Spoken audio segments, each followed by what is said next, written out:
श्री गणेशाय नमः। जय सिया राम भक्तजनों, स्वागत है आप सभी का श्री रामचरितमानस के 23वें दिन की कथा में। उत्तरकांड। सब भाई अनुकूल रहकर उनकी सेवा करते हैं। श्री राम जी के चरणों में उनकी अंतत अधिक प्रीति है। वह सदा प्रभु का मुखारविंद ही देखते रहते हैं कि कृपालु श्री राम जी कभी हमें कुछ सेवा करने को कहेंगे। श्री रामचंद्र जी भी भाइयों पर प्रेम करते हैं और उन्हें नाना प्रकार की नीतियां सिखलाते हैं। नगर के लोग हर्षित होते हैं और सब प्रकार के देव दुर्लभ भोग भोगते हैं। वह दिन रात ब्रह्मा जी को मनाते रहते हैं और श्री रघुवीर के चरणों में प्रीति चाहते हैं। सीता जी के लव और कुश जय 2 पुत्र उत्पन्न हुए, जिनका वेद पुराणों ने वर्णन किया है। वह दोनों ही विजयी, नम्र और गुणों के दाम है और अंतत सुंदर है, मानो श्री हरि के प्रतिबिंब ही हो। 2 पुत्र सभी भाइयों के हुए, जो बड़े ही सुंदर, गुणवान और सुशील थे। जो वैदिक ज्ञान, वाणी और इंद्रिय से परे और अजन्मा है तथा माया मन और गुणों के परे है। वह सच्चिदानंद भगवान श्रेष्ठ नर लीला करते हैं। प्रातः काल सूर्य में स्नान करके ब्राह्मणों और सज्जनों के साथ सभा में बैठते हैं। वशिष्ठ जी वेद और पुराणों की कथाएं वर्णन करते हैं और श्री राम जी सुनते हैं। यद्यपि वह सब जानते हैं, वह वायु को साथ लेकर भोजन करते हैं। उन्हें देखकर सभी माताएं आनंद से भर जाती है। भरत जी और शत्रुघ्न जी दोनों भाई हनुमान जी सहित उपवनों में जाकर वहां बैठकर श्री राम जी के गुणों की कथाएं पूछते हैं और हनुमान जी अपनी सुंदर बुद्धि से उन गुणों में गोता लगाकर उनका वर्णन करते हैं। श्री रामचंद्र जी के निर्मल गुणों को सुनकर दोनों भाई अंतत सुख पाते हैं और विनय करके बार बार कहलवाते हैं। सबके जहाँ घर घर में पुराणों और अनेकों प्रकार के पवित्र रामचरित्रों की कथा होती है। पुरुष और स्त्री सभी श्री रामचंद्र जी का गुणगान करते हैं और इस आनंद में दिन रात का बीतना भी नहीं जान पाते। जहाँ भगवान श्री रामचंद्र जी संभय राजा होकर विराजमान है, उस अवधपुरी के निवासियों के सुख संपत्ति के समुदाय का वर्णन हजारों शेष भी नहीं कर सकते। नारद आदि और सनक आदि मुनीश्वर सब कौशल राज श्री राम जी के दर्शन के लिए प्रतिदिन अयोध्या आते हैं और उस नगर को देखकर वैराग्य भुला देते हैं। दिव्या स्वर्ण और रत्नों से बनी हुई अटारियां हैं। उनमें मणि रत्नों की अनेक रंगों की सुंदर डली हुई फर्शें हैं। नगर के चारों ओर अंतित सुंदर परकोटा बना है, जिस पर सुंदर रंग बिरंगे कंगूरे बने हैं। मानो नवग्रहों ने बड़ी भारी सेना बनाकर अमरावती को आकर घेर लिया हो। पृथ्वी सड़कों पर अनेकों रंगों के दिव्य कांचों की गच्छ बनाई डाली गई है, जिसे देखकर श्रेष्ठ मुनियों के भी मन नाच उठते हैं। उज्जवल महल ऊपर आकाश को चूम रहे हैं। महलों पर के कलश मानो सूर्य चंद्रमा के प्रकाश भी निंदा करते हैं। महलों में बहुत सी मणियों से रचे हुए झरोखे सुशोभित है और घर घर में मणियों के दीपक शोभा पा रहे हैं। घरों में मणियों के दीपक शोभा दे रहे हैं। मूंगों की बनी हुई देहलियां चमक रही है। मणियों के खंभे हैं। मरकत मणियों पन्नों से जुड़ी हुई सोने की दीवारें ऐसी सुंदर है, मानो ब्रह्मा ने खास तौर से बनाई हो। महल सुंदर, मनोहर और विशाल है। उनमें सुंदर स्फटिक के आंगन बने हैं। प्रत्येक द्वार पर बहुत से खरांदे हुए हीरों से जड़े हुए सोने के किवाड़ हैं। घर घर में सुंदर चित्रशलाएं हैं, जिनमें श्री राम जी के चरित्र बड़ी सुंदरता के साथ संवार कर अंकित किए हुए हैं, जिन्हें मुनि देखते हैं तो भी उनके भी चित्त को चरा लेते हैं। सभी लोगों ने भिन्न भिन्न प्रकार की पुष्पों की वाटिकाएं जतन करके लगा रखी है, जिनमें बहुत जातियों के सुंदर और ललित लताएं सदा बसंत की तरह फूलती रहती है। बोरे मनोहर स्वर से गुंजार करते हैं। सदा तीनों प्रकार की सुंदर बाजू बहती रहती है। बालकों ने बहुत से पक्षी पाल रखे हैं, जो मधुर बोली बोलते हैं और उड़ने में सुंदर लगते हैं। मोर, हंस, सारस और कबूतर घरों के ऊपर बड़ी ही शोभा पाते हैं। वह पक्षी मणियों की दीवारों में और छत में जहां था अपनी परछाई देखकर वहां दूसरे पक्षी समझकर बहुत प्रकार से मधुर बोली बोलते हुए नृत्य करते हैं। बालक तोता मैना को पढ़ाते हैं कि कहो राम रघुपति जनपालक राजद्वार सब प्रकार से सुंदर है। गलियां, चौराहे और बाजार सभी सुंदर है। सुंदर बाजार है जो वर्णन करते नहीं बनता। वहां वस्तुएं बिना ही मूल्य मिलती है। जहां संभय लक्ष्मीपति राजा हो, वहां की संपत्ति का वर्णन कैसे किया जाए। बजाज कपड़े व्यापार करने वाले, सराफ रुपए पैसे का लेन देन करने वाले व्यापारी बैठे हुए ऐसे जान पड़ते हैं मानो अनेक कुबेर हो। स्त्री पुरुष बच्चे और बूढ़े जो भी है सभी सुखी, सदाचारी और सुंदर है। नगर के उत्तर दिशा में सरयू बह रही है, जिनका जल निर्मल और गहरा है। मनोहर घाट बंधे हुए हैं। किनारे पर जरा भी कीचड़ नहीं है। अलग कुछ दूरी पर वह सुंदर घाट है, जहाँ घोड़ों और हाथियों के ठट जल पिया करते हैं। पानी भरने के लिए बहुत से घाट है जो बड़े ही मनोहर है। वहां पुरुष स्नान नहीं करते। राजघाट सब प्रकार से सुंदर और श्रेष्ठ है, जहाँ चारों वर्णों के पुरुष स्नान करते हैं। सरयू जी के किनारे किनारे देवताओं के मंदिर है, जिनके चारों ओर सुंदर बगीचे हैं। नदी के किनारे कहीं कहीं विरक्त और ज्ञानप्राण मुनि और सन्यासी निवास करते हैं। सरयू के किनारे किनारे सुंदर तुलसी जी के झुंड बहुत से पेड़ मुनियों को ने लगा रखे हैं। नगर की शोभा तो कुछ नहीं कही जाती। नगर के बाहर भी परम सुंदरता है। श्री अयोध्यापुरी के दर्शन करते ही संपूर्ण पाप भाग जाते हैं। वहीं वन उपवन, बावली और तालाब सुशोभित है। अनुपम बावलियां, तालाब और मनोहर तथा विशाल कुएं शोभा दे रहे हैं, जिनकी सुंदर रत्नों की सीढ़ियां और निर्मल जल देखकर देवता और मुनि तक मोहित हो जाते हैं। तालाबों में अनेक रंगों के कमल खिल रहे हैं, अनेकों पक्षी कूज रहे हैं और बोरे गुंजार कर रहे हैं। परम रमणीय बगीचे कोयल आदि पक्षियों के मानो राह चलने वालों को बुला रहे हैं। संभय लक्ष्मीपति भगवान जहाँ राजा हो, उस नगर का कहीं वर्णन किया जा सकता है। अनिमा आदि 8 सिद्धियां और समस्त सुख संपत्तियां अयोध्या में छा रही है। लोग जहाँ था श्री रघुनाथ जी के गुण गाते हैं और बैठकर एक दूसरे को यही सीख देते हैं कि शरणागत का पालन करने वाले श्री राम जी को बचो, शोभाशील और रूप और गुणों के दाम श्री रघुनाथ जी को बचो, कमल नयन और सांवले शरीर वाले को बचो। पलक जिस प्रकार नेत्रों को रक्षा करती है, उसी प्रकार अपने सेवक की रक्षा करने वाले को बचो। सुंदर बाण, धनुष और तरकस धारण करने वाले बचो। संत रूपी कमल वन के खिलाने के लिए सूर्य रूप रणधीर श्री राम जी को बचो। काल रूपी भयानक सर्प के भक्षण करने वाले श्री राम जी गरुड़ जी को बचो। निष्काम भाव से प्रणाम करते हुए ममता का नाश कर देने वाले श्री राम जी को बचो। लोभ मोह रूपी हरिणों को समूह के नाश करने वाले श्री राम को किरात को बचो। कामदेव रूपी हाथी के लिए सिंह रूपी तथा सेवकों को सुख देने वाले श्री राम जी को बचो। संशय और शोक रूपी घने अंधकार के नाश करने वाले श्री राम जी के सूर्य को बचो। राक्षसी रूप घने वन को जलाने वाले श्री राम रूप अग्नि को बचो। जन्म मृत्यु के व्यय को नाश करने वाले श्री जानकी जी समेत श्री रघुवर को क्यों नहीं बचते। बहुत से वासनाओं रूपी मच्छरों को नाश करने वाले श्री राम रूप हिम राशि बर्फ के ढेर को बचो। नित्य एक रास अजन्मा और अविनाशी श्री रघुनाथ जी को बचो। मुनियों को आनंद देने वाले, पृथ्वी का भार उतारने वाले और तुलसीदास के दयालु स्वामी श्री राम जी को बचो। इस प्रकार नगर के स्त्री पुरुष श्री राम जी का गुणगान करते हैं और कृपा निदान श्री राम जी सदा सब पर अंतत प्रसन्न रहते हैं। काक विशुंडी जी कहते हैं, हे पक्षीराज गरुड़ जी, जब से राम प्रताप रूपी अंतत प्रचंड सूर्य उदित हुआ, तब से तीनों लोकों में पूर्ण प्रकाश भर गया। इससे बहुतों को सुख और बहुतों को मन में शोक हुआ। जिन जिनको शोक हुआ उन्हें मैं बखना कर कहता हूँ। सर्वत्र प्रकाश छा जाने से पहले तो अविद्या रूपी रात्रि नष्ट हो गई, पाप रूपी उल्लू जहाँ तहाँ छिप गई और काम क्रोध रूपी कुमुद मुंद गई। भांति भांति के कर्म गुण, काल और स्वभाव जय चकोर है, जो राम प्रतापी रूपी सूर्य के प्रकाश में कभी सुख नहीं पाते। डाव, मान, मोह और मद रूपी जो चोर है, उनका कला भी किसी और नहीं चला पाता। धर्म रूपी तालाब में ज्ञान विज्ञान जय अनेकों प्रकार के कमल खिल उठे। सुख संतोष वैराग्य और विवेक जय अनेकों चकवे शोक रहित हो गए। यह श्री राम प्रताप रूपी सूर्य जिसके हृदय में जब प्रकाश करता है, तब जिनका वर्णन पीछे से किया गया है, वह धर्म ज्ञान विज्ञान सुख संतोष वैराग्य और विवेक बढ़ जाते हैं, और जिनका वर्णन पहले किया जाता है, वह अविद्या, पाप, कर्म, क्रोध, कर्म, काल, गुण, स्वभाव आदि नाश को प्राप्त होते हैं, अर्थात नष्ट हो जाते हैं। एक बार वायु सहित श्री रामचंद्र जी परम प्रिय हनुमान जी को साथ लेकर सुंदर उपवन देखने के गए। वहां के सब वृक्ष फूले हुए और नए पत्तों से युक्त थे। सुअवसर जानकर सनकादि मुनि आए, जो तेज के पुंज, सुंदर गुण और शील से युक्त तथा सदा ब्रह्मा आनंद में लवलीन रहते हैं। देखने में तो वह बालक लगते हैं, परंतु है बहुत समय के, मानो चारों वेद ही बालक रूप धारण किए हो। वह मुनि समदर्शी और वेद रहित है, दिशाएं ही उनके बस्तर है। उनके एक ही व्यसन है कि जहाँ श्री रघुनाथ जी की चरित्र कथा होती है, वहां जाकर वह उसे अवश्य सुनते हैं।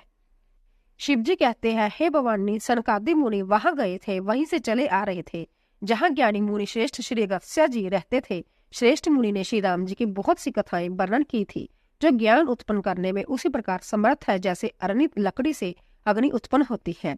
सनकादि मुनि को आते देखकर श्री रामचंद्र जी ने हर्षित होकर दंडवत की और स्वागत पूछकर प्रभु ने बैठने के लिए अपना पीताम्बर बिछा दिया।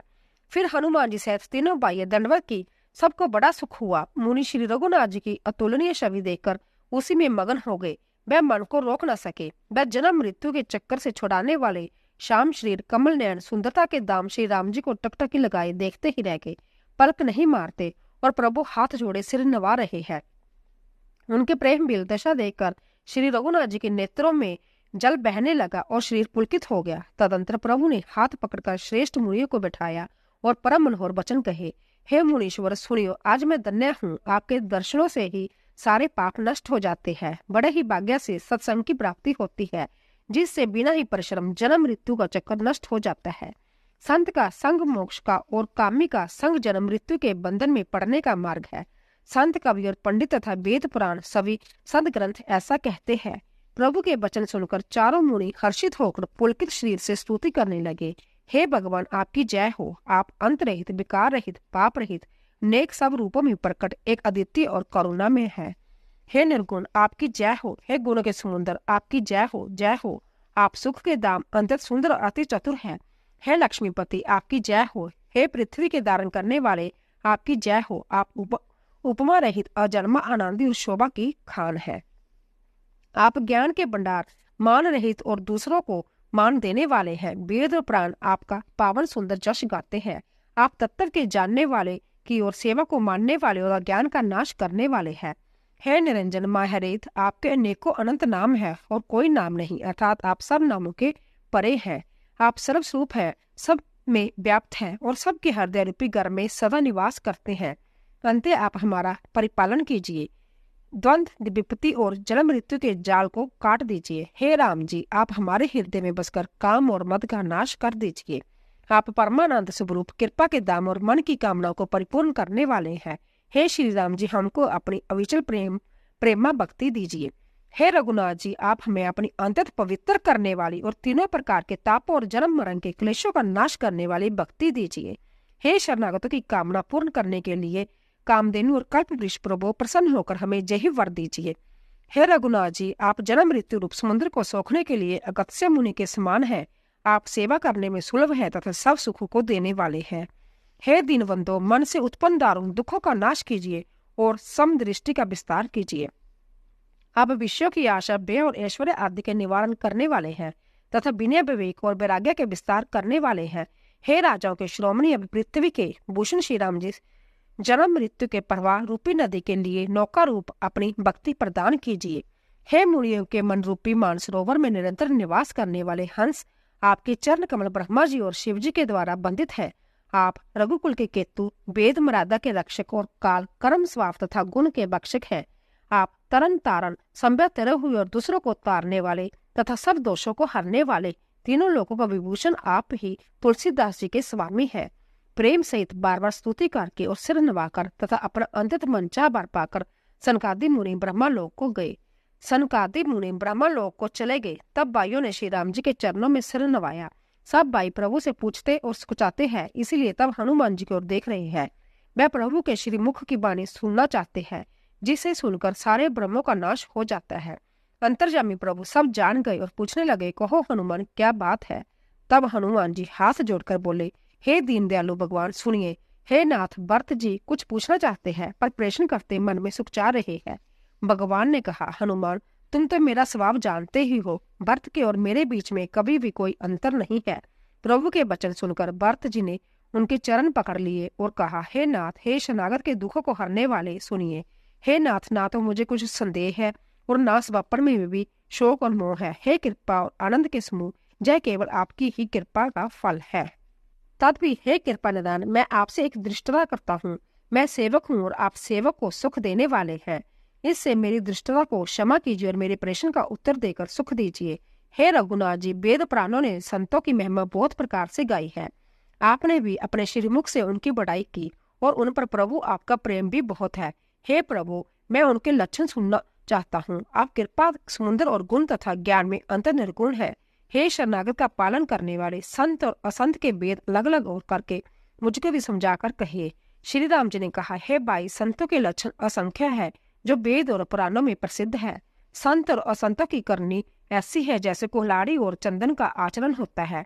हे भाई सुनो, कुल्हाड़ी चंदन को काटती है क्योंकि उसका स्वभाव जब काम ही वृक्षों को काटना है, किंतु चंदन अपने स्वभाववश अपना गुण देकर उसे काटने वाली कुल्हाड़ी को सुगंध से सुवासित कर देता है।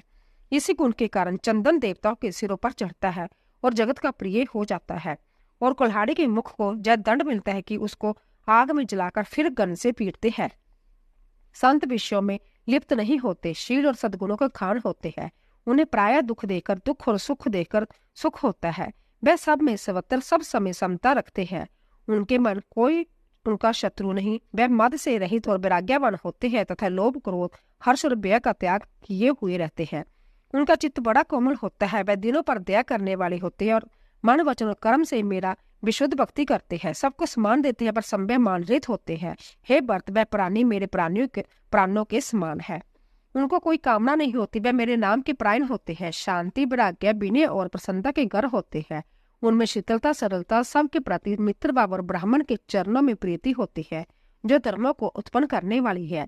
हे तात, यह सब लक्षण जिसके हृदय में बसते हैं उसको सदा सच्चा संत जाना, जो शम, मन के निग्रह, दम, इंद्रियों के निग्रह, नियम और नीति से भी कभी विचलित नहीं होते और मुख से कभी कठोर वचन नहीं बोलते, जिन्हें निंदा और स्तुति दोनों समान है, और मेरे चरण कमलों में जिनकी ममता है, वह गुणों के दाम और सुख की राशि संतजन मुझे प्राणों के समान प्रिय है। अब असंतो दुष्टों का स्वभाव सुनो। कभी भूलकर भी उनकी संगति नहीं करनी चाहिए। उनका संग सदा दुख देने वाला है। जैसे बुरी जाति की गाय कपिला सीधी और दुधार गाय को अपने संग से नष्ट कर डालती है। दुष्टों के हृदय में बहुत अधिक संताप रहता है। वह पराई सुख देखकर सदा जलते रहते हैं। वह जहाँ कहीं दूसरों की निंदा सुन पाते हैं वह ऐसे हर्षित होते हैं मानो रास्ते में पड़ी निधि पा ली हो। वह काम, क्रोध, मद और लोभ के परायण तथा निर्दयी, कपटी, कुटिल और पापों के घर होते हैं। वह बिना ही कारण सब किसी से बैर किया करते हैं। जो बुराई करता है उसके साथ भी बुराई करते हैं। उनका जूठा ही लेना और जूठा ही देना होता है। जूठा ही भोजन और जूठा ही चवेना होता है। अर्थात वह लेन देने के व्यवहार में झूठ का आश्रय लेकर दूसरों का हक मार लेते हैं अथवा झूठी ढींग हाँका करते हैं कि हमने लाखों रुपए ले लिए, करोड़ों का दान कर दिया। इस प्रकार खाते हैं चने की रोटी और कहते हैं कि आज खूब माल खाकर आए हैं, अथवा चवेना चबाकर रह जाते हैं और कहते हैं कि हमें बढ़िया भोजन से वैराग्य है इत्यादि। मतलब यह है कि वह सभी बातों में झूठ ही बोला करते हैं। जैसे मोर बहुत मीठा बोलता है परंतु उसका हृदय ऐसा कठोर होता है कि वह महान विषैले सांपों को भी खा जाता है, वैसे ही वह ऊपर मीठे वचन बोलते हैं परंतु हृदय के बड़े ही निर्दयी होते हैं। वह दूसरों में द्रोह करते हैं और प्राय स्त्री, प्राय धन तथा प्राय निंदा में आसक्त रहते हैं। वह पामर और पापमय मनुष्य नर शरीर धारण किए हुए राक्षसी ही है। लोभ ही उनका ओढ़ना और लोभ ही बिछोना होता है, अर्थात लोभ से ही सदा घिरे हुए रहते हैं। वह पशु के समान आहार और मैथुन के ही प्राण होते हैं। उन्हें जमपुर का ब्याह नहीं लगता। यदि किसी की बड़ाई सुन पाते हैं तो वे ऐसी दुखभरी सांस लेते हैं मानो उन्हें जूड़ी आ गई हो, और जब किसी की विपत्ति देखते हैं तब ऐसे सुखी होता है मानो जगत भर के राजा हो गए हो। वह स्वार्थ प्रायण, परिवार वाले लोगों को विरोधी, काम और लोभ के कारण लपट और अंतत क्रोधी होते हैं।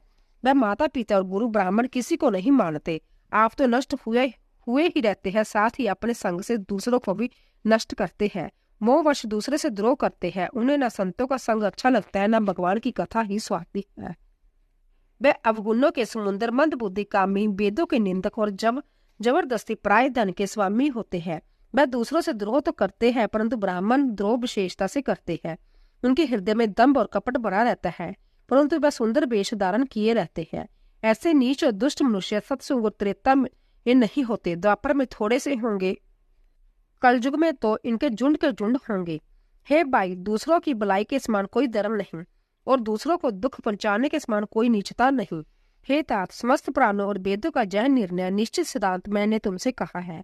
इस बात को पंडित लोग जानते हैं। मनुष्य का शरीर धारण करके जो लोग दूसरों को दुख पहुंचाते हैं उनको जन्म मृत्यु के महान संकट सहने पड़ते हैं। मनुष्य मोहवश स्वार्थपरायण होकर अनेकों पाप करते हैं, इसी से उनका परलोक नष्ट हुआ रहता है। हे भाई, मैं उनके लिए भयंकर हूँ और उनके अच्छे और बुरे कर्मों का फल देने वाला हूँ। ऐसा विचार कर जो लोग परम चतुर है वह संसार को दुख रूप जानकर मुझे ही बचते हैं। इसी से वह शुभ और अशुभ फल देने वाले कर्मों को त्याग कर देवता, मनुष्य और मुनियों के नायक मुझको बचते हैं। इस प्रकार मैंने संतों और असंतों के गुण कहे हैं। जिन लोगों ने इन गुणों को समझ रखा है वे जन्म मरण के चक्कर में नहीं पड़ते। हे तात, सुनो, माया से रचे हुए ही अनेक गुण और दोष है। इनकी कोई वास्तविकता सता नहीं है। गुण इसी में है कि दोनों ही ना देखे जाए, इन्हें देखना ही अविवेक है। भगवान के श्री मुख से जय वचन सुनकर सब भाई हर्षित हो गए। प्रेम उनके हृदय में समाता नहीं। वे बार बार बड़ी विनती करते हैं। विशेषकर हनुमान जी के हृदय में अपार हर्ष है। तदंतर श्री रामचंद्र जी अपने महल को गए।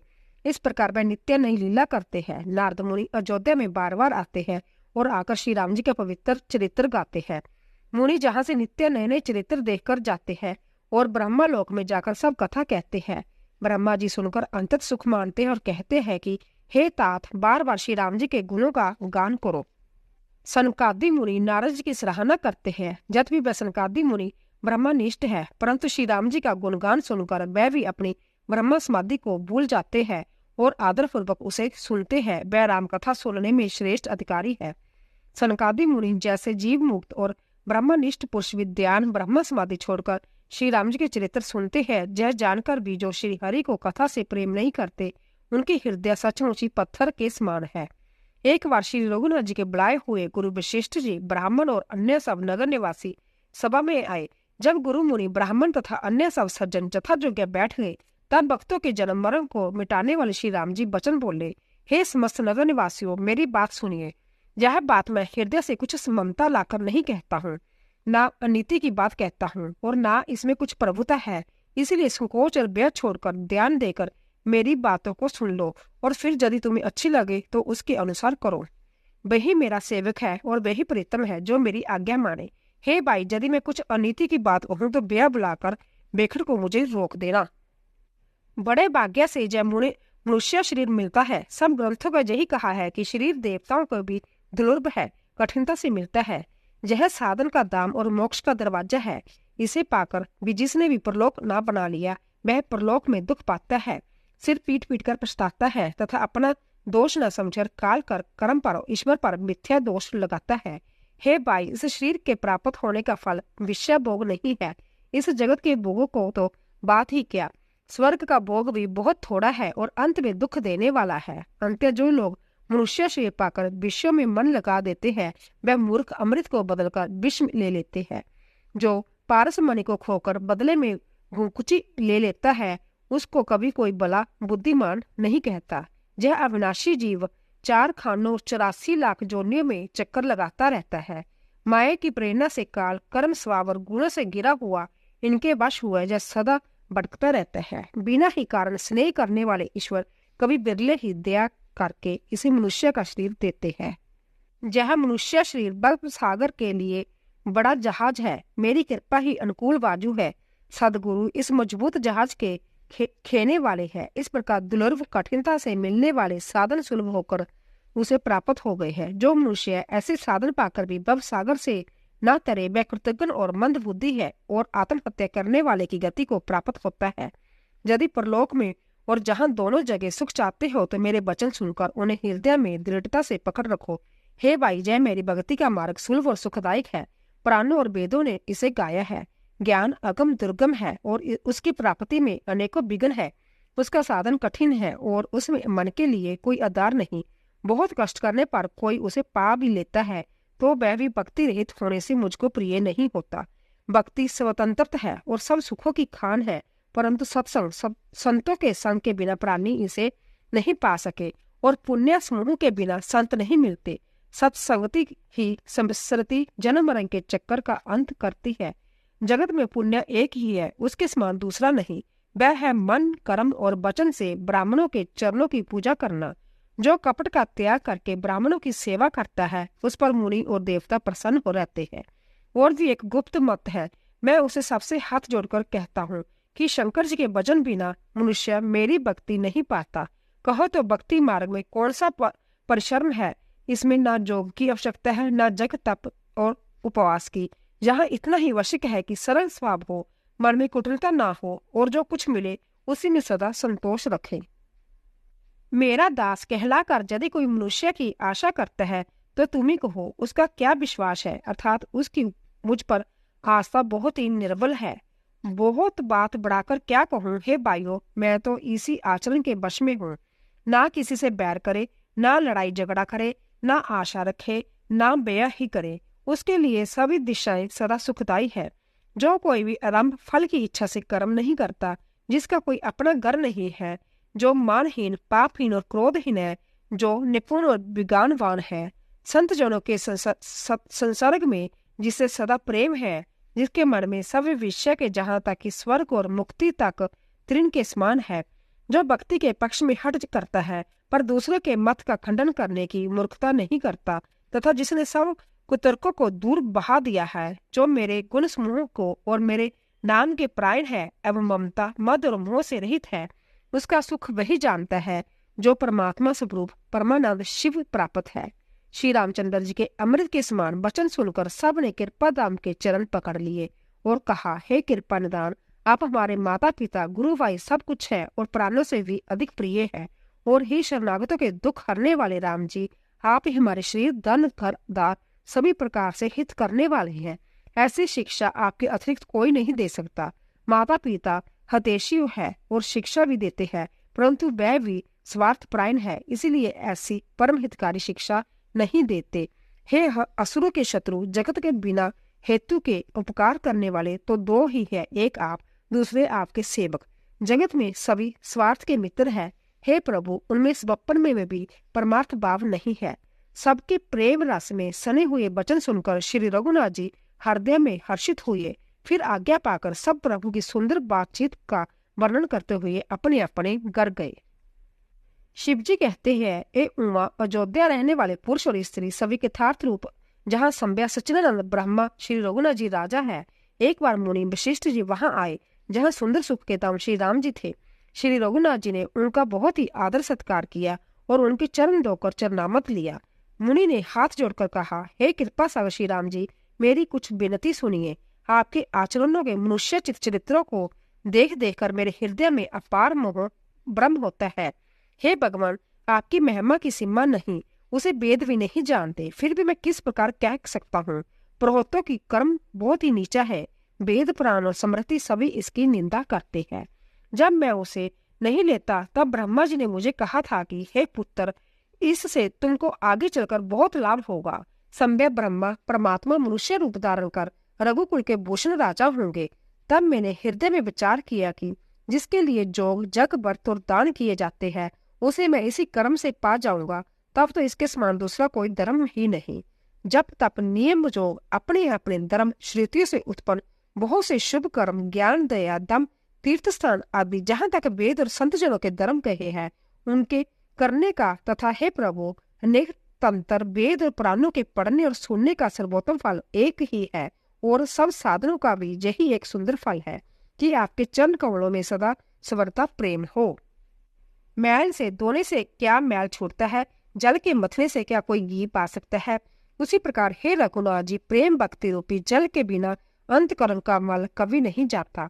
वही स्वर्ग है, वही तत्वक और पंडित है, वही गुणों का घर और अखंड विज्ञानवान है, वही चतुर और सब सुलक्षणों से युक्त है, जिसका आपके चरण कमलों में प्रेम है। हे नाथ, हे श्री राम जी, मैं आपसे एक बार मांगता हूँ, कृपा करके दीजिए। प्रभु, आपके चरण कमलों में मेरा प्रेम जन्म जन्मांतर में भी कभी ना कटे। ऐसा कहकर मुनि वशिष्ठ जी घर आए। वह कृपा सागर श्री राम जी के मन को बहुत ही अच्छे लगे।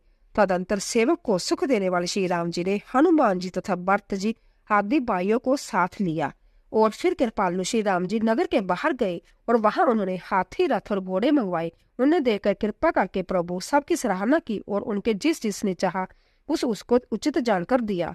संसार के सभी श्रम हरने वाले प्रभु श्रम का अनुभव किया और वहां गए जहाँ शीतल अमराई आमों का बगीचा था। वहां भरत जी ने अपना वस्त्र बिछा दिया। प्रभु उस पर बैठ गए और सब भाई उनकी सेवा करने लगे। उस समय पवन पुत्र हनुमान जी पंखा करने लगे। उनका शरीर पुलकित हो गया और नेत्र में प्रेमांशु जल भर आया। शिव जी कहते हैं, हे गिरिजे, हनुमान जी के समान ना तो कोई बड़भागी है और ना कोई श्री राम जी के चरणों का प्रेमी ही है, जिनके प्रेम और सेवा की प्रभु ने अपने श्री मुख से बार बार बड़ाई की है। बोलो सियापति रामचंद्र भगवान की जय। तो दोस्तों, आशा करती हूँ कि आपको हमारी रामचरितमानस की कथा अवश्य पसंद आई होगी। प्लीज जाने से पहले कमेंट बॉक्स में जय श्री राम अवश्य लिखें और चैनल को सब्सक्राइब कीजिए, लाइक कीजिए और ज़्यादा से ज़्यादा शेयर कीजिए। आप सभी का धन्यवाद।